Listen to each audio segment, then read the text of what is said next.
Donc, bonjour à toutes et à tous et bienvenue dans ce webinaire organisé dans le cadre de la Semaine de la presse et des médias dans l'école 2025. Nous avons le plaisir de recevoir donc le syndicat de la presse indépendante d'information en ligne pour un échange. Donc nous aurons Charlotte Muret et Rebecca Moreau qui représentent ce syndicat, Raphaël Garrigos, directeur de la rédaction des Jours, et Arnaud Gantier, rédacteur chez Stupédia. Et je suis moi-même Elsie Russi, responsable du pôle Labo Formation au Clémy. Alors avant de commencer nos échanges, un petit rappel sur le dispositif de la Semaine de la presse et des médias dans l'école, qui, comme vous le savez, est un moment phare de l'année pour faire de l'éducation aux médias et à l'information, mais évidemment qui se prolonge tout au long de l'année scolaire, et puis avec une grande diversité de mise en œuvre dans les classes. Et au Clémy, nous proposons un accompagnement à la fois pédagogique grâce au dossier pédagogique que vous retrouvez sur le site du Clémy, mais aussi avec des webinaires d'accompagnement et de médiation autour de différentes thématiques. Alors cette année, la thématique, c'est Où est l'info? Une thématique qui est développée 2 années de suite. Et donc, on a un petit peu décliné cette thématique générale autour de 4 grands thèmes: les fondamentaux de l'information, l'infodivertissement, les nouveaux formats de l'information et l'intelligence artificielle. Et donc, c'est dans le cadre de cette thématique-là qu'on va pouvoir aujourd'hui organiser nos échanges. Alors, dans un premier temps, Rebecca et Charlotte, qu'est-ce que le SPIL et pourquoi s'engager dans la semaine de la presse et des médias dans l'école? Merci beaucoup. Alors, tout d'abord, nous tenions à remercier le Clémy pour nous avoir donné l'opportunité d'intervenir dans ce webinaire et remercier nos éditeurs, Raphaël et Arnaud, qui sont présents et qui ont accepté d'échanger aujourd'hui.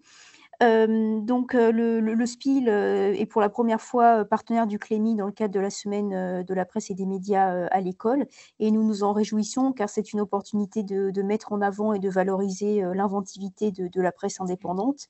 Et du côté de nos adhérents, l'engouement est réel puisque c'est 50 éditeurs qui vont participer d'une manière ou d'une autre en mettant à disposition leurs ressources ou en proposant des ateliers. Du côté du SPIL, la participation à la semaine de la presse et des médias à l'école s'inscrit dans le prolongement de notre engagement en faveur de l'éducation aux médias. Donc c'est un engagement de longue date, matérialisé par les actions de nos éditeurs toute l'année sur le terrain, avec des interventions dans les classes, différents ateliers. Et également, depuis octobre 2024, le SPIL est membre de l'APEM, donc l'association pour l'éducation aux médias, qui regroupe des titres de presse issus de 3 syndicats d'éditeurs. Donc l'APEM a été créée en 2019 et son rôle est de développer, de coordonner les actions d'éducation aux médias, et ces actions touchent plus de 100 000 élèves chaque année. Donc dans le cadre de la semaine de la presse, l'APEM mène plusieurs actions et notamment développe un fascicule pédagogique qui s'appelle On vous dit tout, qui consiste en fait à sélectionner des ressources d'éditeurs de presse pour illustrer des thématiques d'actualité qui sont adaptées pour chaque niveau, donc le primaire, le collège et les lycées. Et l'objectif, c'est d'expliquer en fait au public scolaire la fabrique de l'information. Donc je passe la parole à Charlotte pour qu'elle vous présente plus en détail le SPIL et ses actions. Merci Rebecca. Donc moi je suis Charlotte, je suis chargée de mission au sein du pôle adhérent du SPIL et je vais vous présenter rapidement le SPIL et ses actions. Donc le SPIL, c'est le syndicat de la presse indépendante d'information en ligne. On est une organisation professionnelle créée en 2009 pour défendre initialement les intérêts des médias tout numériques, qu'on appelle aussi les pure players de l'information. Je dis initialement puisque aujourd'hui le SPIL s'est ouvert aux éditeurs de la presse imprimée. On a beaucoup d'adhérents qui font un peu du bimédia et qui sortent aussi des numéros imprimés et magazines. Et on représente environ 250 entreprises de presse et 350 publications avec tout type de modèle économique. Tous nos membres partagent la même approche de l'indépendance, à savoir une indépendance capitalistique que l'on apprécie au SPIL selon 3 grands axes, 3 grands critères. On vérifie d'abord que les actionnaires exercent bien leur activité principale dans le domaine des médias. On vérifie quand le média est dans une forme associative que les personnes impliquées dans la gouvernance ne se trouvent pas en situation de conflit d'intérêts. Et de manière générale, on milite pour que les sources de financement soient transparentes. Toutes ces exigences autour du financement, nous, au SPIL, on pense que ça favorise la production d'une information au service de l'intérêt général, qui permet aux citoyens de se forger une opinion éclairée, libre, et mécaniquement, on va dire, d'exercer une citoyenneté active. Au SPIL, notre activité, elle se décompose en 2 grands volets, principalement donc l'accompagnement de nos membres et une action de plaidoyer. Concernant donc le volet accompagnement dont je m'occupe, nous aidons nos adhérents dans la constitution des dossiers d'aide à la presse. On les accompagne le plus possible dans le développement de leur structure, même parfois dans la construction de leur structure. Et on permet une mise en réseau entre les adhérents via des ateliers et des événements. L'objectif pour le SPIL, c'est de participer pleinement à l'évolution et à la modernisation des métiers de l'information. Et c'est pourquoi on tient vraiment à partager des bonnes pratiques et des exemples inspirants pour nos éditeurs, en nourrissant leurs réflexions sur ce qui se fait à l'étranger.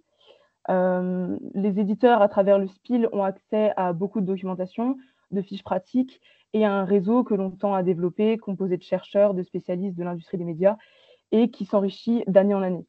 Et je laisse la parole maintenant à Rebecca qui va vous présenter l'action de plaidoyer. Merci Charlotte. Donc le second volet de l'action du SPIL, c'est effectivement les actions de plaidoyer pour défendre les intérêts des éditeurs de presse en France et en Europe, en lien étroit avec notre Fédération européenne News Media Europe. Donc l'objectif du SPIL sur ce volet, c'est de promouvoir et de construire un cadre de régulation équitable et adapté aux nouveaux défis. Et on défend également une approche non corporatiste pour agir dans l'intérêt de l'ensemble du secteur en travaillant avec nos partenaires. Donc il y a pour donner une illustration récente de ce principe, on peut passer à la slide suivante, s'il vous plaît. Nous avons mené avec 4 autres syndicats d'éditeurs de presse une action commune dans le cadre du Sommet international pour l'action sur l'intelligence artificielle qui s'est tenu à Paris les 10 et 11 février 2025. Et dans ce cadre, nous avons rédigé une tribune commune pour rappeler 3 conditions pour garantir la fiabilité de l'information et préserver la démocratie à l'heure de l'IA générative. Donc, l'importance de respecter le choix des éditeurs, de mettre à disposition ou non leur contenu comme données d'entraînement, assurer la traçabilité des sources de l'information et une indispensable rémunération des éditeurs pour l'exploitation de leur contenu. Donc, c'était une illustration de l'importance pour le SPIL de promouvoir une approche commune face aux nombreux défis du secteur et qui vont continuer à se poser dans les années à venir, l'intelligence artificielle étant un exemple parmi d'autres. Merci Charlotte et Rebecca pour cette présentation. Alors avant de lancer un petit peu nos échanges, je vais proposer à nos 2 intervenants donc, de se présenter et puis présenter un petit peu aussi leurs médias et leurs spécificités. Donc on peut commencer par Raphaël Garrigos, donc directeur de la rédaction des Jours. Bonjour à tous et merci d'organiser ce webinaire. Donc moi je suis Raphaël Garrigos, je suis le directeur de la rédaction des Jours et un des fondateurs de ce média qui a été lancé en 2016. Maintenant on fête nos 9 ans ces jours-ci. Au départ c'est un média lancé par d'anciens journalistes de Libération et qui a donc vu le jour il y a 9 ans. Et la particularité des Jours, c'est qu'on est sur abonnement, sans publicité, et que on prend des sujets dans l'actualité qu'on met en scène à la façon de séries télé, mais tout est écrit chez nous. Et on a aujourd'hui plus de 300 séries qui parlent de beaucoup de sujets, ce qui nous meut, ce qui nous rend curieux du monde qui nous entoure. Arnaud Gantier, vous êtes rédacteur chez Stup Media. Oui, alors donc Stup Media, c'est un éditeur de presse donc qui a été créé suite à une chaîne YouTube qui s'appelle Stupid Economics. Et aujourd'hui, c'est devenu un collectif qui regroupe plusieurs créateurs indépendants, en fait, et qui vise par ce collectif, en fait, à un peu organiser et à défendre, en fait, le travail de ces journalistes très indépendants, du coup, puisqu'ils sont à la fois producteurs d'informations et diffuseurs par eux-mêmes. Donc nous, on a cherché à créer quelque chose qui vient créer un collectif autour de tout ça pour être un peu plus puissant, un peu pouvoir se protéger. Donc ça fait depuis 3 ans que Stup Media a commencé à exister petit à petit, et là on est vraiment dans le début de l'activité du collectif, on va dire. Alors, une des premières questions qu'on pourrait vous poser, c'est la question de la modernisation des métiers de l'information, puisque elle passe forcément par la création de nouvelles formes journalistiques et de modèles plus interactifs. Comment ça peut s'illustrer dans vos pratiques, chacun d'entre vous?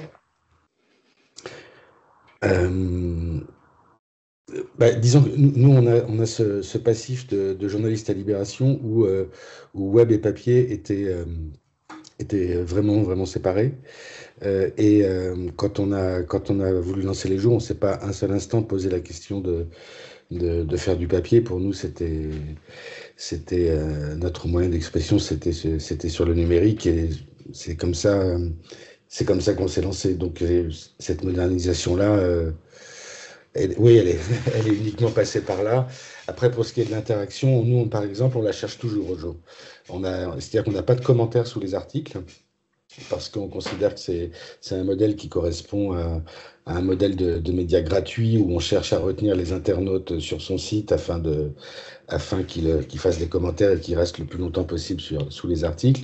Nous, on a considéré, dans notre démarche globale d'un journalisme plutôt apaisé, on va dire, que ces commentaires-là ne servaient à rien, et donc on n'a pas d'interaction directe sous les articles avec nos lecteurs, mais on favorise l'échange permanent avec nos abonnés, c'est-à-dire qu'on peut écrire, on propose à chaque abonné de nous écrire, et on a un rapport comme ça très, très simple, et très direct, et très, très horizontal finalement avec nos lecteurs, pour leur expliquer quelque chose qu'ils n'ont pas compris, pour rectifier une bêtise qu'on aurait écrite. C'est le simple rapport, en fait, et qui marche assez bien comme ça. De notre côté, au niveau de la modernisation, je pense que c'est un peu pareil. Ça dépend de l'histoire et d'où on vient par rapport à son média. Nous, c'est vrai qu'on a cette particularité d'avoir commencé sur un secteur un peu nouveau. Donc c'était le début un peu de YouTube, et des contenus un peu plus longs et informationnels sur YouTube. Donc ça a beaucoup informé notre manière de faire.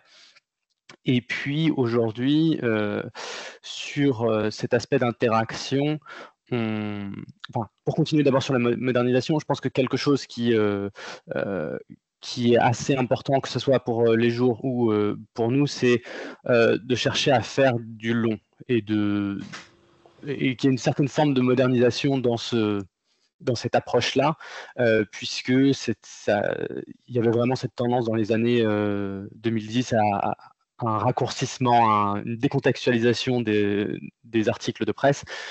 Et nous, je pense qu'on vient en opposition un petit peu à ça, à faire des contenus assez longs. Nos vidéos sont généralement autour de 20-30 minutes sur des sujets de société différents. Parfois plusieurs vidéos. Et donc là, il y a vraiment un aspect, alors c'est pas forcément modernisation, mais en tout cas, il y a une recherche de quelque chose de nouveau par rapport à ce qui existait à un moment donné. Et puis sur l'aspect interaction, alors nous, pour le coup, on a les commentaires, on essaye d'y répondre, en fait, de vraiment considérer que c'est un peu comme un courrier des lecteurs, et d'essayer d'y répondre, d'essayer de voir, parce que parfois sur certains sujets on loupe des choses, on n'a pas certaines informations ou certains points de vue. Donc on essaye de voir, de parler, peut-être d'expliquer. Il y a des fois des sujets qui ne sont pas forcément très bien compris. Après, ça prend un temps conséquent, ça a beaucoup de limites, mais pour nous, c'est un exercice intéressant, même si effectivement, là où je rejoins Raphaël, c'est que c'est un outil qui peut très rapidement bah, amener sur des choses plus compliquées, enfin, qui peut dégrader un peu l'article original, on va dire. Ce qui est intéressant dans ce que dit Arnaud, c'est qu'on a là deux médias, enfin vous avez là deux médias, Stup et Les Jours, qui sont vraiment totalement différents. L'un vraiment axé sur la vidéo et nous beaucoup plus sur l'écrit et l'image, mais avec une même volonté, une même philosophie. Nous, effectivement, cette contextualisation, c'est pour ça qu'on a des articles en série, parce que une info ne se suffit pas en elle-même. Elle a toujours besoin d'être contextualisée. Et c'est vraiment nous ce qu'on veut faire au jour, c'est de ne pas lâcher une info. C'est souvent ce qu'on reproche aux journalistes, d'être là quand les voitures brûlent dans un quartier, mais de plus être là quand on a récupéré les voitures et que la vie continue. Nous, c'est justement ce qu'on essaye de faire, de redonner de la mémoire à l'information. Et sur les jeunes, c'est toujours très marrant. Moi, j'ai connu effectivement des injonctions concernant les jeunes et Internet, où on disait que les jeunes, il fallait écrire court, parce que c'est bien connu, hein, les jeunes sont un peu limités, les jeunes sont un peu cons, donc il faut écrire court pour eux, ils comprennent vite. Et en fait, nous, on s'est aperçu au jour, avec des articles très longs qui nécessitent des 12-15 minutes de lecture, c'est assez long, on s'est aperçu que c'était des jeunes en fait qui nous lisaient, alors des jeunes de moins de 35 ans, ce qui pour de la presse généraliste est très jeune, même si pour le public du Clémy, ce sont déjà des vieillards, mais ça a été pour nous une divine surprise de s'apercevoir de ça, et de s'apercevoir qu'on avait un mouvement inverse avec des jeunes qui abonnent leurs parents au jour, alors que généralement, c'est les parents qui abonnent leurs enfants à un média pour leur inculquer des bonnes choses. Pour rejoindre ce que tu dis à ce niveau-là, c'est vrai que un des points, nous, qui était assez central, même moi, dans mon début de commencer ce travail-là, c'est en fait, on était dans un environnement où on ne comprenait, enfin, personnellement, n'étant pas journaliste de formation et tout ça, je ne comprenais pas le monde, en fait, parce que ça partait tellement de partout, avec des sources d'informations très algorithmiques. Enfin, c'était déjà le cas, en fait, il y a 10 ans pratiquement, où c'était beaucoup de très courts articles de presse.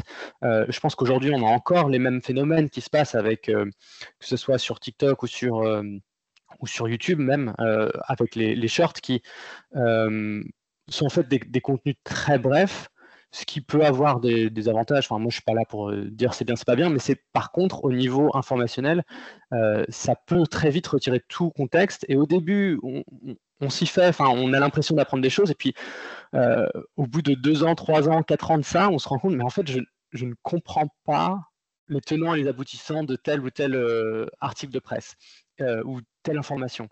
Et je pense que c'est de là aussi d'où vient ce désir qu'on voit de contenu plus long, plus structuré, avec un début, un milieu, une fin, où on rentre dans une histoire et on peut comprendre. En fait, c'est juste de remettre de l'histoire dans l'information, qu'il y a des liens logiques dans ce qui se passe, et que c'est pas juste des choses qui vous sautent à la tête en permanence, quoi.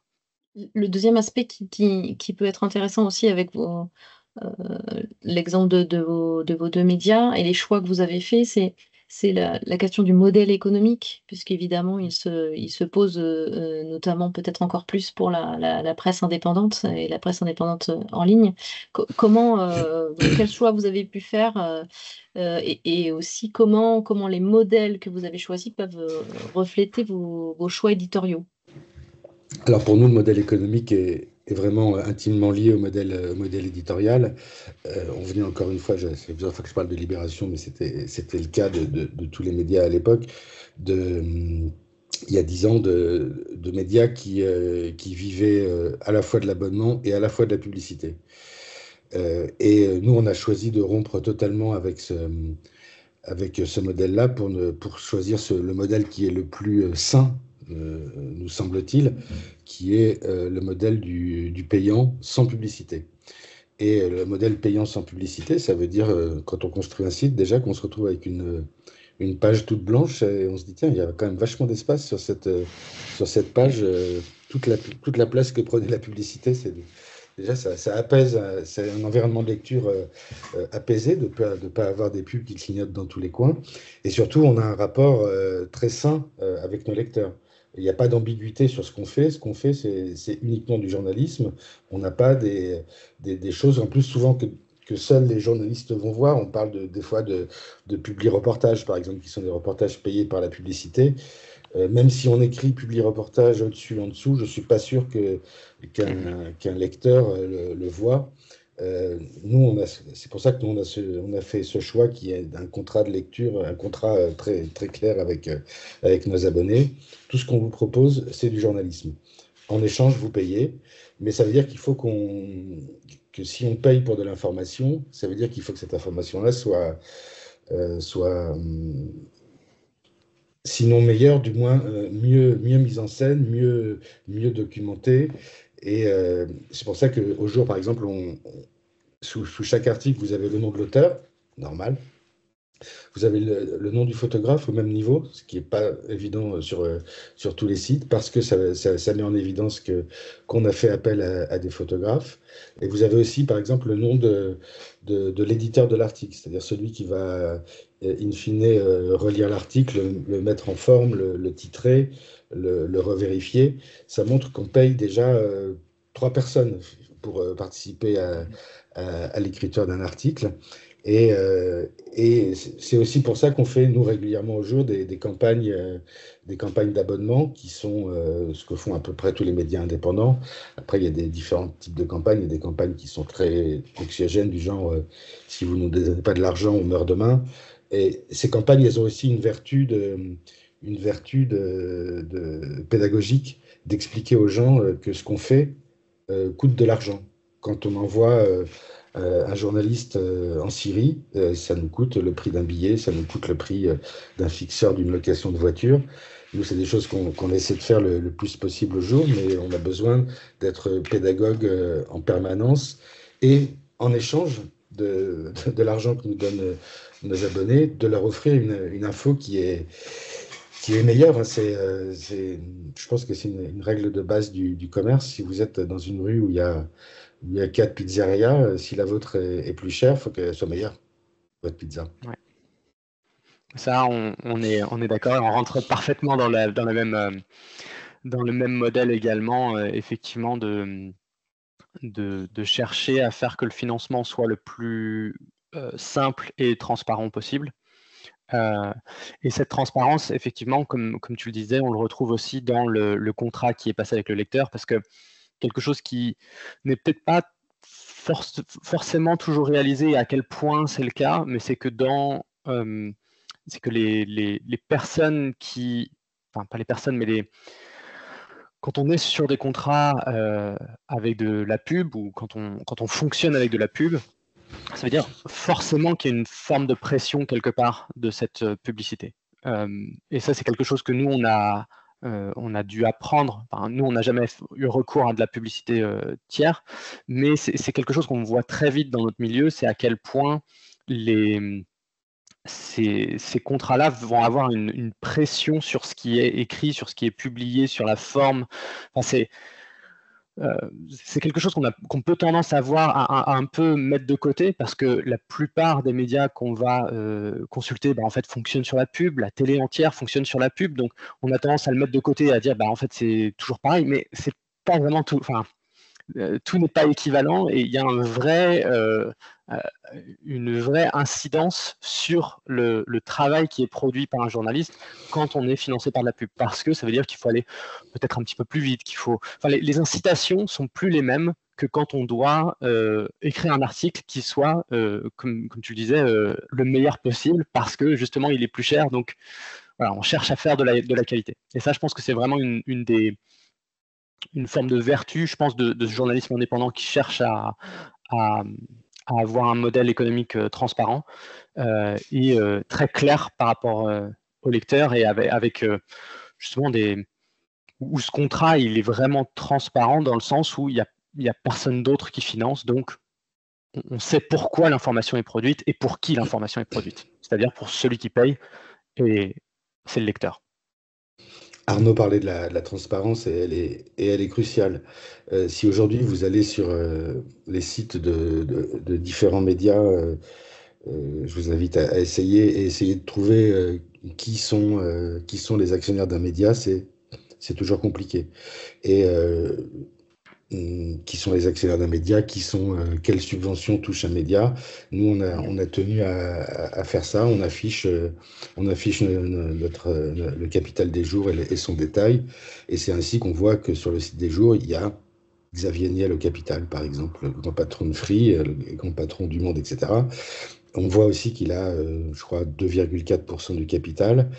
Que le reste du capital, à savoir 70% du capital des jours, est détenu par ces journalistes. Cette transparence-là, elle est cruciale. Quand on mentionne Xavier Niel ou je ne sais pas qui dans un article, à chaque fois, on a une note qui apparaît sur le côté qui dit Xavier Niel est actionnaire à 2,4% des jours. Il n'intervient jamais dans les décisions des jours, évidemment. Et le capital est détenu par ces journalistes. C'est vraiment une information cruciale, un contrat de confiance, comme dirait une grande marque qui ne me subventionne pas. Chez Stup, vous n'avez pas fait le choix de l'abonnement, par contre, vous avez un modèle économique un petit peu différent. Alors c'est un petit peu différent, mais c'est pas si différent que ça. Nous on est c'est un peu à prix libre, quoi. C'est-à-dire que le contenu est gratuit, mais on incite les personnes qui vont regarder nos contenus et qui apprécient nos contenus à contribuer financièrement de l'ordre, par exemple, de 1 ou 2 euros par mois. Et l'idée, c'est qu'on a suffisamment une audience assez large, parce qu'on produit du gratuit, qu'on peut essayer, par le nombre, d'avoir assez de petits soutiens qui, en s'accumulant, font... Après, on est encore sur des économies compliquées. Enfin, je veux dire, c'est une très petite économie, mais c'est un modèle qui, pour l'instant, fonctionne et qui donne des bons résultats et qui nous encourage et nous permet de se solidifier. C'est-à-dire que ça fait maintenant presque 6, 7, 8 ans qu'on travaille comme ça, et on commence à devenir meilleur à ce qu'on fait, et donc on se dit, on commence à produire des pizzas qui sont de mieux en mieux, et donc on espère un jour que cette qualité-là, elle soit vraiment reconnue, et qu'elle incite d'autant plus de contributeurs à venir nous rejoindre. C'est vrai qu'il y a deux modèles souvent économiques dans la presse indépendante qui sont soit l'abonnement, comme Les Jours, Mediapart, Arrêt sur Image, soit le gratuit en échange de dons, comme Stup, comme Street Press, comme d'autres médias. Il y a un peu deux grandes philosophies qui sont est-ce que je dois être accessible au plus grand nombre ou est-ce que je dois faire la pédagogie de l'information payante? Là, c'est un peu deux philosophies pas qui s'affrontent, mais qui coexistent. Je pense le grand journal britannique, le Guardian, par exemple, est un journal gratuit en ligne, mais qui a 250 ans d'existence. Et c'est vrai qu'il a pu arriver, nous, au jour qu'on se pose la question de est-ce qu'on ne devrait pas passer en gratuit pour ne vivre que du don. Moi, après, de manière, j'aime bien aussi cette idée qu'on est certes un média indépendant, mais on n'est pas, on est un média privé qui a besoin de se mettre à l'épreuve de sa clientèle. On ne va pas poursuivre cette métaphore de pizza jusqu'au bout, je pense, mais j'aime bien cette idée que si nos pizzas plaisent pas, les gens nous disent eh ben, je la mange plus, votre pizza. Ouais, non, mais c'est sûr, c'est sûr. Et donc, forcément, ça influence vos choix puisqu'on file la métaphore, ça influence vos choix d'ingrédients sur la pizza. Enfin, ça influence aussi vos choix éditoriaux, forcément, vos formats. Est-ce que il y a une relation un peu plus, je sais pas, ténue peut-être entre du coup ce modèle économique particulier de la presse indépendante et Ouais. les choix éditoriaux que vous faites? Si je peux commencer justement sur cette partie-là, effectivement, enfin, de la même manière que je disais que la publicité influence forcément comment on travaille, les modèles économiques qu'on choisit vont influencer les articles qu'on produit. Et pour nous, là, le but, c'est vraiment d'arriver à être déjà une source de confiance, parce que là, c'est vraiment les gens peuvent choisir du jour au lendemain d'arrêter leur abonnement ou leur promesse de soutien. Donc c'est vraiment de conserver cette confiance, de la créer, de vraiment la développer et de la défendre. Et puis c'est aussi de trouver, mais qu'est-ce qui est utile? C'est pas de faire de l'information pour que les gens restent sur soient choqués, mais c'est qu'ils s'en ressortent avec quelque chose ou qui leur fait dire, et nous c'est vraiment ça qu'on cherche, c'est comment est-ce que je peux changer presque la vie ou la manière de voir des personnes sur ce sujet-là, pour que à chaque fois qu'ils voient ce sujet-là, bah, en fait, ils pensent un petit peu à nous aussi, d'une certaine manière. Et comme ça, on reste. Enfin, c'est ça un peu le changement du modèle, c'est que là, on va publier un sujet sur la légalisation et la prohibition de la drogue en France. Bah, c'est d'avoir un sujet suffisamment intéressant, suffisamment complet, suffisamment qui vient provoquer quelques réactions aussi, mais qui soit suffisamment informatif pour que ça ne quitte pas la personne une fois qu'elle a arrêté qu'elle est partie de notre site ou de notre vidéo. Oui, de toute façon, cette pression, je ne sais pas si on peut qualifier cette pression des abonnés, c'est un sujet important. Nous, ce qui guide notre démarche et ce qui va faire qu'on va lancer une nouvelle série, c'est vraiment uniquement l'intérêt journalistique. Si demain, une série sur, je sais pas quel sujet crapoteux pourrait faire pleuvoir les abonnés d'un seul coup, on le prendrait pas. Enfin, et ça, il n'y a qu'un contrat de confiance il y a que la confiance qu'on essaie d'instaurer avec nos abonnés qui peut l'assurer. Mais nous, on est juste guidé par l'intérêt journalistique. On sait ce qui marche, ce qui marche pas. Sur les jours, il y a des sujets différents. Il y a des sujets qui font venir de nouveaux abonnés. Il y a d'autres qui ne servent, qui sont plus lus par nos abonnés actuels. On est tout le temps à marcher sur ces deux pieds-là. Mais c'est vraiment l'intérêt journalistique. Et c'est de la même façon c'est comme ça que ça se passe au jour. C'est-à-dire qu'il se passe quelque chose dans le monde. On se dit, tiens, est-ce qu'on aurait quelque chose de plus intelligent, de plus intéressant, ou est-ce qu'on trouve que quelque chose est mal expliqué, mal raconté? Est-ce qu'on aurait, nous, notre patte à apporter?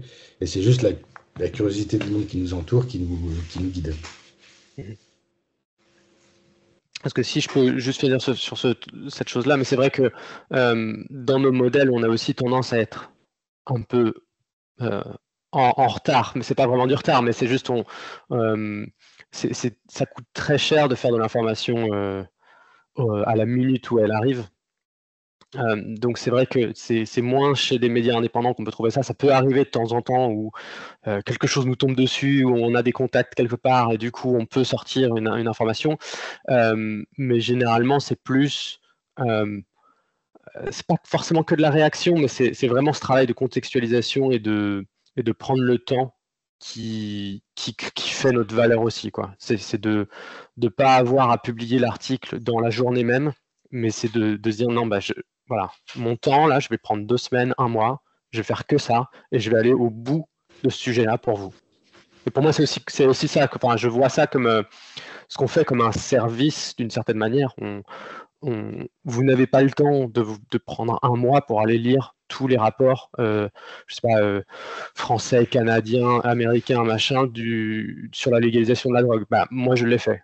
Et du coup, c'est ça que j'essaye de dire, voilà, après, c'est pour ça qu'on revient à cette confiance. C'est, est-ce que vous avez confiance en moi pour que c'est moi qui aille faire le travail et que je vous dise ce que j'en ai retiré. C'est un peu ça voilà, la chose que je voulais ajouter, quoi. C'est vraiment une question cruciale aussi, celle-ci du temps qu'on passe sur des sujets. Et nous, l'expérience qu'on a au jour, c'est ce temps-là, il sert toujours. Par exemple, moi, je travaille sur la conquête médiatique de Vincent Bolloré depuis la naissance des jours, une série qui s'appelle L'Empire. Aujourd'hui, quand on a commencé à travailler là-dessus, Vincent Bolloré n'était pas entré dans le débat public. Aujourd'hui, c'est une question quasiment quotidienne du débat public, la présence et l'omniprésence de Vincent Bolloré.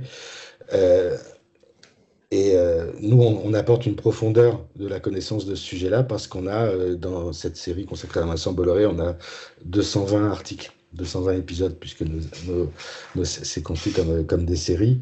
Et ça veut dire que quelqu'un qui veut en savoir un peu plus sur Cyril Hanouna, sur une nouvelle dinguerie de Cyril Hanouna qui serait survenue dans Touche pas à mon poste, va sur les jours. Il aura peut-être le récit de cette dinguerie dont je vous fais pas que je vous épargne ici, mais surtout il aura derrière 200 épisodes précédents qui lui expliqueront comment on en est arrivé à cette question-là, comment Cyril Hanouna s'autorise cette nouvelle dinguerie.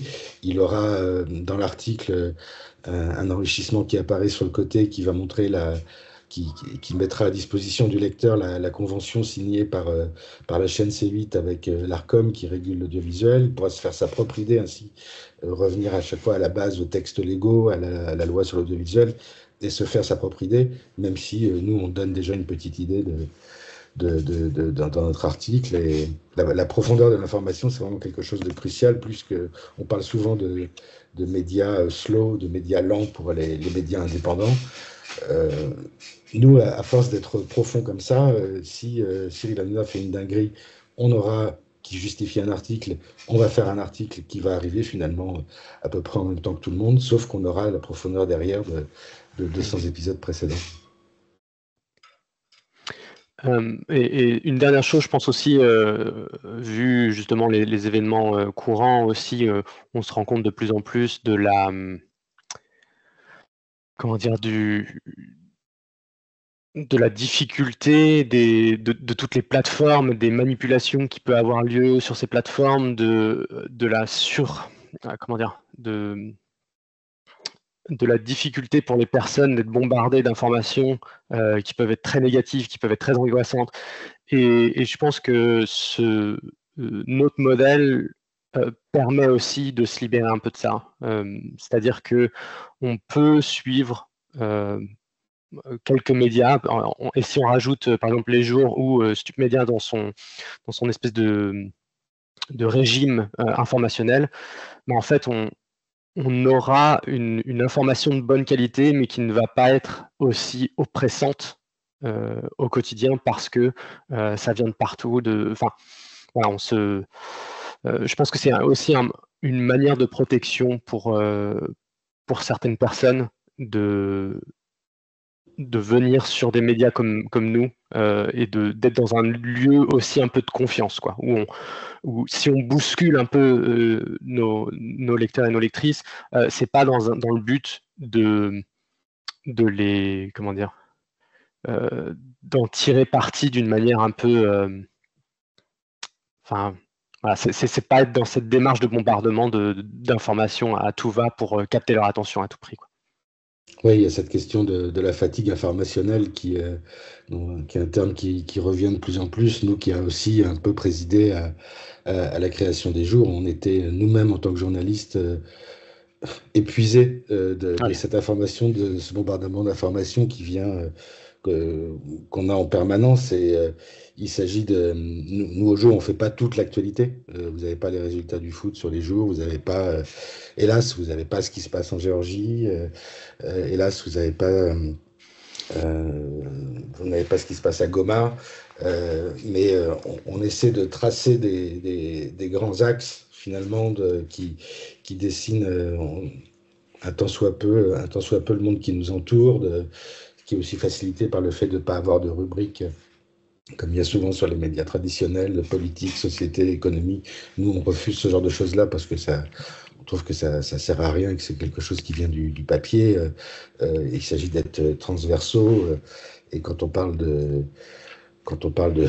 Cyril Hanouna, on parle d'économie, de politique, parfois de sport et hélas, vu le sujet, parfois de sexualité. Mais c'est important d'essayer de se sortir de cette fatigue informationnelle qui touche aussi bien les citoyens que les journalistes. Oui, parce qu'on est des citoyens aussi. Et cette fatigue informationnelle qui touche aussi beaucoup les jeunes publics auxquels on s'adresse aussi au Clémy. Et c'est vrai que cette question de régime ou d'hygiène informationnelle, elle est aussi importante à rappeler que la façon dont on s'informe, c'est quelque chose qui s'apprend. C'est vrai que c'est quelque chose aussi qu'on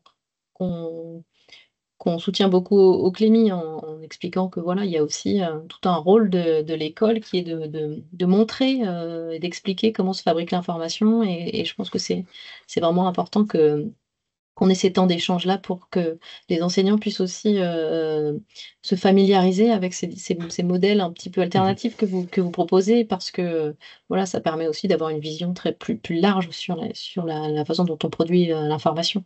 Et donc, Moi, oui. Pardon, Odile. J'en suis vraiment persuadé sur ce rôle ce rôle pédagogique que l'école devrait avoir sur l'information. Je pense que avec nos petits médias indépendants, on délivre malgré tout une grille de lecture des grands médias mainstream. Et pour participer vraiment autant qu'on peut, mais hélas pas autant qu'on voudrait, à des rencontres avec des très jeunes, des très jeunes élèves, des étudiants, etc. Moi, je collerais de l'éducation aux médias de manière obligatoire, au même titre. J'enlèverais un petit peu de mathématiques, tiens, pour mettre les médias à la place, traumatisme personnel, mais bon. Je pense que c'est vraiment une nécessité absolue que d'avoir cette éducation aux médias qui est intégrée dans les programmes scolaires.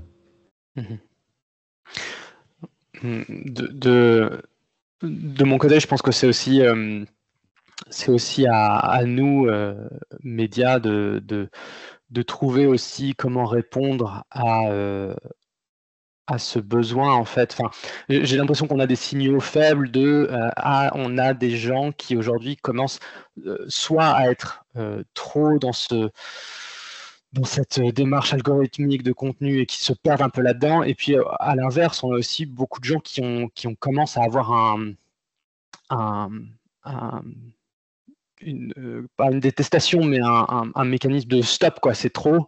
Et je pense qu'il faut qu'on arrive à parler au moins à ces personnes-là aussi et à leur dire que le but, c'est pas forcément de se couper de tout. C'est parce qu'on reste des citoyens et qu'on a besoin d'être informés et que l'information, c'est important, mais que il y a une différence entre chercher à se couper complètement de ce flux informationnel qui n'arrête pas et justement d'organiser son régime informationnel. Et que, comme tu le disais, si c'est possible, on peut le faire. Ça n'a pas forcément besoin de coûter très cher, mais il faut prendre quelques démarches pour mettre ça en place. Et ça peut être effectivement, ça peut faire partie d'un cursus, ou d'une discussion en classe ou de choses comme ça en tout cas. Tout à fait. Et c'est aussi ce sur quoi on travaille au Clémy, en proposant aussi des ressources pédagogiques ou des modules un petit peu clés en main pour que les enseignants puissent aborder toutes ces questions dans les classes, que ce soit la question de l'étude du modèle économique, des médias, le pluralisme, la question des nouveaux formats de l'information, etc. Toutes ces ressources-là qui sont à retrouver sur le site du Clémy. Bien, je vous remercie tous les deux et tous les quatre d'avoir participer à cette discussion, à ce webinaire. Et je vous souhaite une excellente semaine de la presse et des médias dans l'école. Merci à vous. Merci beaucoup. Merci beaucoup. Merci.